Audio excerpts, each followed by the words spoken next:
Hello guys, আমি Joyita. Welcome back to my channel. তো কেমন আছো বন্ধুরা? আশা করছি তোমরা অনেক ভালো আছো আর আমিও খুব ভালো আছি। তো গাইস, এই ভিডিওটা অনেক দিন আগেই করা ছিল, তো ভাবলাম এডিটিং করে আজকে পোস্ট করি। আর আমার গলার অবস্থা খুবই খারাপ, ভেঙে গেছে গলা। যাই হোক, তো সেদিন বেসিক্যালি আমাদের বাড়ির ছাদের উপরে দাদার উদ্যোগে একটা পিকনিকের মতো, মানে ছোটোখাটো একটা পিকনিক করা হবে বলে ঠিক করা হয়েছিল। তাই খাবারের প্রিপারেশনে ছিল হচ্ছে কি চিকেন কাবাব, তার সাথে হচ্ছে কি পরোটা। তো পরোটা করার দায়িত্বে আমরা 3 বোন ছিলাম, আমি, আমার বড়দি আর ছোটদি।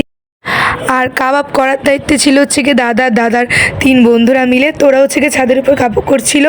তো সেটা দেখতে হচ্ছে গিয়ে আমরা একটু ছাদে গিয়েছিলাম, দেখছিলাম কাবাব করাটা। তো ফার্স্ট টাইম আর কি গাইজ এরকম করে আমরা পিকনিকে কাবাব করছি। আর শীতকালে তো এটা ফার্স্ট আমাদের পিকনিক। অনেক দিন হলো গাইজ তেমন পিকনিক করাই হয় না। তো বেশ মজা লাগছিল, কিন্তু একদিকে তো খারাপ লাগছিল যে বেশিক্ষণ এখানে থাকতে পারছিলাম না। আসলে আমার প্রচুর জ্বর ছিল আগের দিন, আর এখন আমি হালকা হালকা অসুস্থ ছিলাম। তো এই ভিডিওগুলো আমি তেমনভাবে করতে পারিনি, সবগুলো আমার দাদাকে বলে রেখেছিলাম।